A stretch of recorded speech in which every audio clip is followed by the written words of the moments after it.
Remember now that all of these have directed and commanded thee to do that, about which thou shalt still hesitatest.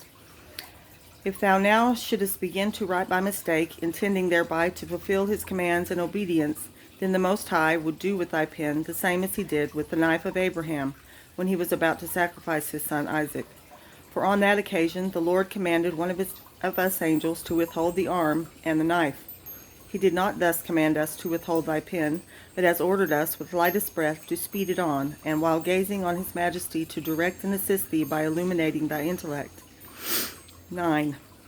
Such encouragement and instruction my holy angels and lords gave me at this time. On many other occasions, the Prince St. Michael informed me of the same wish and command of the Most High. By the continual enlightenments, favors, and instructions of this great Prince, I have understood great sacraments and mysteries of the Lord and of the Queen of Heaven. For this angel was one of those who guarded and assisted her, and who were delegated from the angelic choirs, as I relate in its place, Part 1, 201 through 206. He is at the same time the general patron and protector of the Holy Church. He was a special witness and faithful minister of the mysteries of the Incarnation and Redemption. This I have often heard of St. Michael himself, who showed me singular favors in my troubles and dangers, and has promised me his assistance and direction in this undertaking. In addition to all this and other facts, which need not here be mentioned, and in addition to what I shall say farther on, the Lord has directly, in his own person, commanded and manifested to me his will many times, and in words which I shall presently repeat. He said to me one day, on the festival of the presentation of Most Holy Mary in the temple, "My spouse, many mysteries pertaining to my mother and the saints have been made manifest in the church militant, but many are still hidden, especially the interior secrets of their lives. And these I wish now to make known, and I desire thee to put them down in writing according as thou art directed by the most pure Mary. I will reveal and explain them to thee, for until now I have, according to the hidden designs of my wisdom, kept them in reserve, because the time for revealing them was not befitting or opportune to my providence. Now, however, it is, and it is my will that thou write. Obey, soul." All these facts, which I have mentioned, and many more which I could mention, would not have been urgent enough to rouse my will to an enterprise so arduous and so foreign to my condition, if to them had not been added the motive of obedience to my superiors, who are set to govern my soul and teach me the way of truth. For certainly my mistrusts and fears were not so unimportant as to permit me to come to a full decision without their commands in so great a matter, when in resolving upon others, also supernatural and vastly different, I rely so much on the guidance of obedience. As an ignorant woman, I have always sought this North Star, for it is a duty incumbent on all to test all things, even though they seem to be most noble and excellent beyond suspicion, by the approbation of the teachers and ministers of the Holy Church. Such assurance I have been solicitous to procure for the direction of my soul, and more particularly in this undertaking of writing the life of the Queen of Heaven. I have frequently tried to prevent my superiors from being moved by any accounts of my interior experiences, disguising, as much as I could, many things, and in tears begging the Lord to enlighten them and to fill them with mistrust against me, to watch over them, lest they be deceived, or lest they permit me to be deceived or misdirected. Many times I have desired that the very thought of allowing me to engage in this enterprise would fade from their minds. Excuse me. I will also confess that the demon, availing himself of my natural dispositions and of my fears, has made great efforts to hinder this work by seeking to terrify and afflict me. He would no doubt have succeeded in keeping me from it if the zeal and persistence of my superiors had not counteracted my cowardice. In this persecution, the Lord, the most pure Virgin, and the holy angels often took occasions to renew their enlightenment, their tokens and wonders. Nevertheless, in spite of all this, I deferred, or to speak more appropriately, I resisted this undertaking many years. I refused compliance, as I will describe further on, not having the boldness to attempt the execution of something so far above all my powers, and I believe that this was not without special providence of His Majesty. For in the course of those years so many things have happened to me, and I may say, so many mysterious and various difficulties intervened, that I would not have been able to preserve the tranquility and quiet of spirit which is necessary for retaining the proper light and information, for not in all states of mind, though they are of the highest and most advanced, can the soul engage in that exalted activity which is necessary to correspond to such exquisite and delicate influences. In addition to this, there was still another reason, namely, during this protracted delay, I could inform myself and assure myself of the truth of these things, not only by means of the new enlightenment, which grew as time passed on, and by the prudence which experience gives, but also by the persevering insistence of the Lord, of the holy angels, and of my superiors, under whose obedience I lived. Likewise, an opportunity was given me to quiet my fears and misgivings, to overcome my cowardice and perplexity, and to trust that the Lord, which I could not trust, and to trust that to the Lord, which I could not trust to my weakness.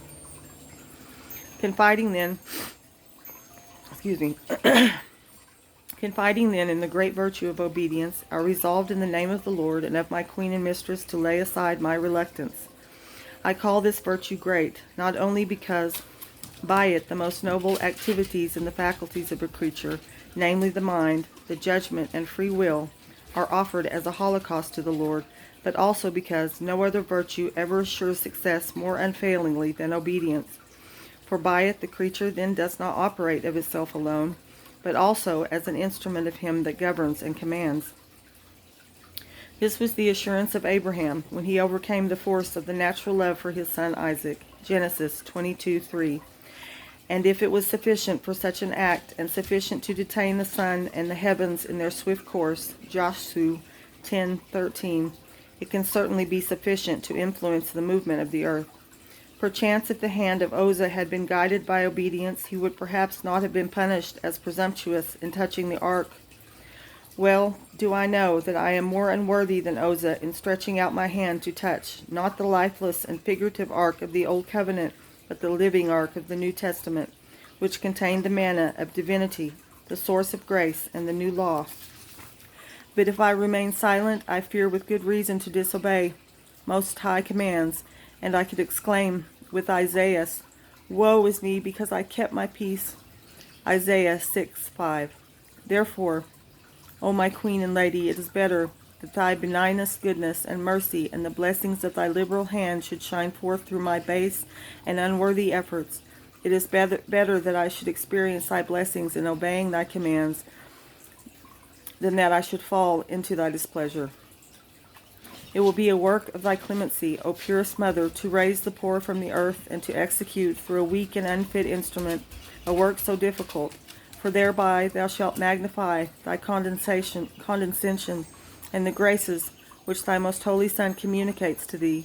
Moreover, thou thereby shalt exclude that deceitful presumption which might make us imagine that by human efforts or by earthly prudence or by the force and authority of deep discussion this work is accomplished. Thou thereby showest that by divine virtue thou awakenest anew the hearts of the faithful, drawing them toward thee. Thou fountain of kindness and mercy, speak therefore, O Lady, that thy servant may hear with an ardent desire fully to obey thee. 1 Kings 3:19. But how can my desire ever reach or equal my indebtedness? A befitting response on my part will be impossible, but if it were possible, I would desire to give it. O powerful and exalted Queen, fulfill thy promises by manifesting to me thy graces and attributes, in order that thy greatness may be made known and heralded through the nations and generations. Speak, O Lady, for thy servant heareth. Speak and magnify the Most High in the powerful and wonderful works which his right hand performed for thee in thy most profound humility. Let them flow from the hollow of his hands filled with hyacinths into thine. Canticles 5:14. And from thine to thy devout servants, in order that the angels may bless him, the just magnify him, and the sinners seek him. Let all of them see the example of thy highest sanctity and purity, and by the grace of thy most holy Son, let me be favored with this mirror and efficacious rule, by which I can set my life in order. For this is to be the principal purpose and first object of my solicitude in writing thy life. This thou hast repeatedly intimated to me, condescending to offer me a living pattern and a mirror without flaw, in which I should see, and according to which I should adorn my soul, so as to become worthy to be thy daughter and the bride of thy most holy Son. 14.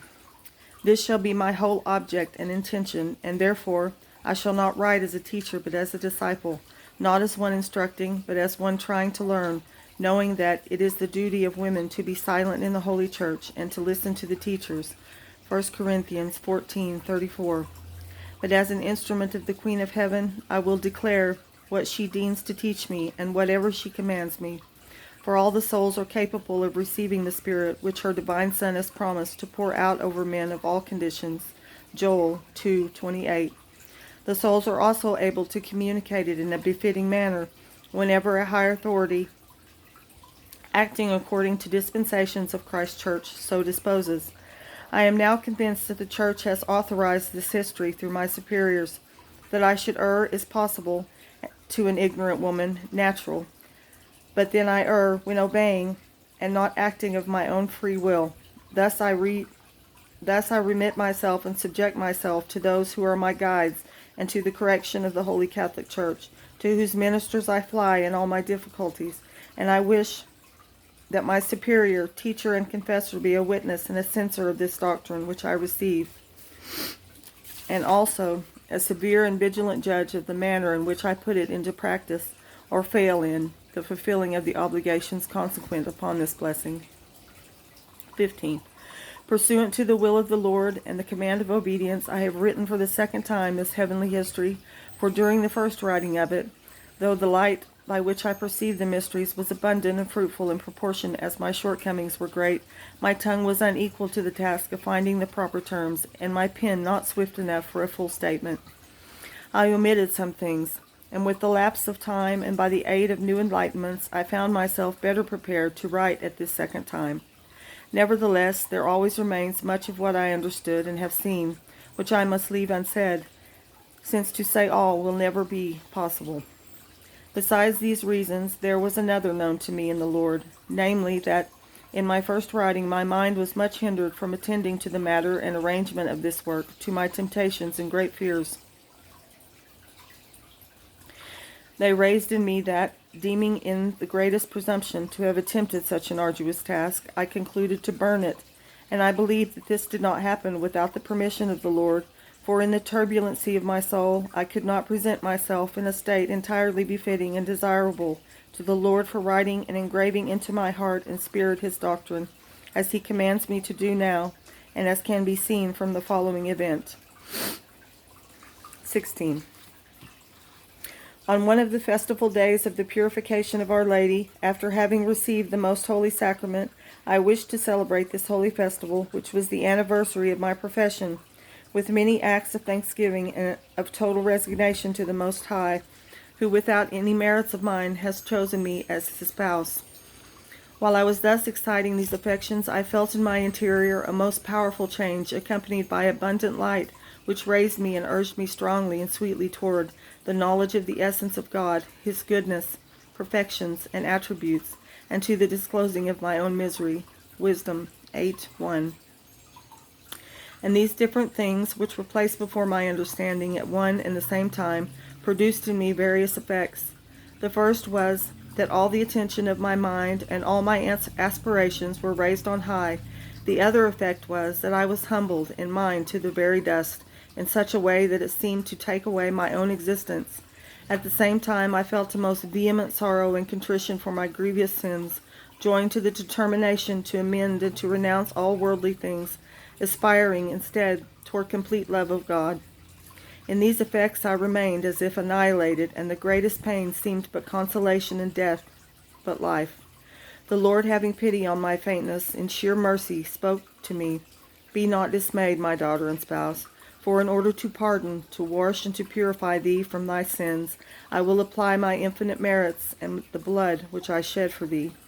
Animate thyself to desire all perfection in imitation of the life of the most holy Mary, Write it a second time, in order that thou mayest supply what was wanting, and impress her doctrines on thy heart. Do not again irritate my justice, nor show thyself thankless for my mercy by burning what thou shalt have written, lest my indignation deprive thee of the light which, without thy merits, thou hast received for the manifestation of these mysteries.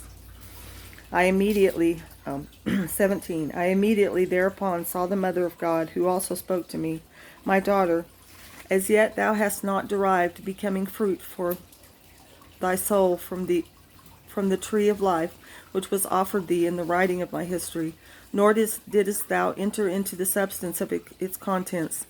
Thou hast scarcely yet thought of this hidden manna, nor hast thou attained that perfect and ultimate preparation which the Almighty requires in order to engrave and imprint in a proper manner my virtues into thy soul. I am to give thee the befitting qualities and perfections for that which the divine right hand is to accomplish in thee. Excuse me.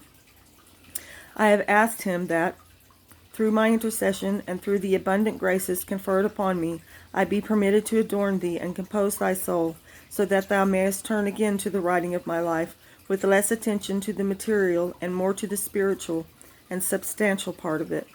Remove the hindrances which oppose the currents of divine grace flowing to thee from the Almighty through me, and make thyself capable of readily accepting the full portion assigned to thee by the divine will.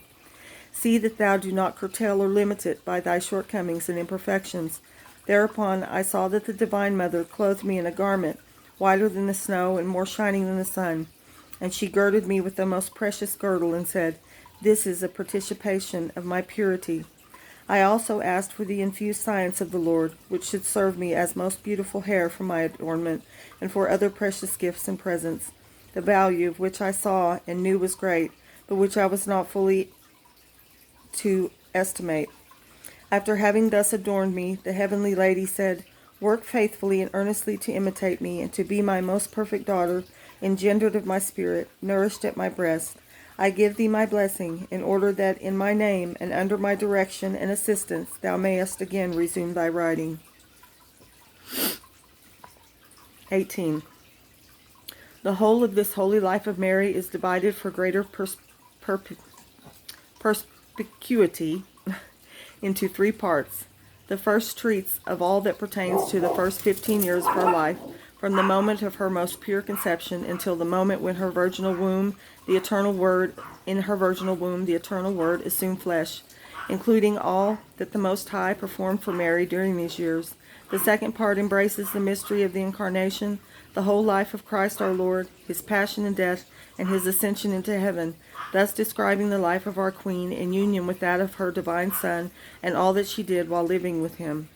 The third part contains the life of the Mother of Grace during the time she lived alone, deprived of the companionship of Christ our Redeemer, until the happy hour of her transition, assumption, and crowning as the Empress of Heaven, where she is to live eternally as the daughter of the Father, the mother of the Son, and the spouse of the Holy Ghost. These 3 parts I subdivided into 8 books in order that they may be more convenient for use, and always remain the subject of my thoughts, the spur of my will, and my meditation day and night. 19. In order to say something of the time in which I wrote this heavenly history, it must be noticed that my father, Brother Francis Cornell, and my mother, Sister Catherine de Arana, my parents, founded in their own house this convent of the Discalced Nuns of the Immaculate Conception by the command and the will of God, which was declared to my mother, Sister Catherine, in a special vision and revelation. This foundation took place on the octave of the Epiphany, January 13, 1619. On the same day we took the habit, my mother and her 2 daughters, and my father took refuge in the order of our seraphic father, St. Francis, in which 2 of his sons had already been living as religious. There he took the habit, made his profession, lived an exemplary life, and died a most holy death. My mother and myself received the veil on the day of the purification of the Queen of Heaven on the 2nd of February, 1620. On account of the youth of the other daughter, her profession was delayed. The Almighty in his sheer goodness favored our family so much that all of us were consecrated to him in the religious state. In the 8th year of the foundation of this convent, in the 25th of my age, in the year of our Lord, 1627, holy obedience imposed upon me the office of abbess, which to this day I unworthily hold. During the first 10 years of the time in which I held this office, I received many commands from the Most High and from the Queen of Heaven to write her holy life, and I continued in fear and doubt to resist these heavenly commands during all that time until the year 1637, when I began to write it for the first time. On finishing it, being full of fears and tribulations, and being so counseled by a confessor who directed me during the absence of my regular confessor, I burned all the writing contained not only this history, but many other grave and mysterious matters, for he told me that women should not write in the church. I obeyed his commands promptly, but I had to endure most severe reproaches on this account from my superiors and from the confessor who knew my whole life. In order to force me to rewrite this history, they threatened me with censures. The Most High and the Queen of Heaven also repeated their commands that I obey. During this second writing, so abundant was the light concerning the divine essence, so copious were the blessings of the divine right hand for the renewal and vivification of my soul in the teachings of my heavenly Mother, so perfect were the instructions and so exalted were the sacraments communicated to me, that it was necessary to write another book in connection with this history, the title of which will be Laws of the Spouse, Heights of His Divine Love and Fruits Gathered from the Tree of Life of Most Holy Mary, Our Lady. By divine favor, I begin rewriting this history on the 8th of December, 1655, on the day of the Immaculate Conception.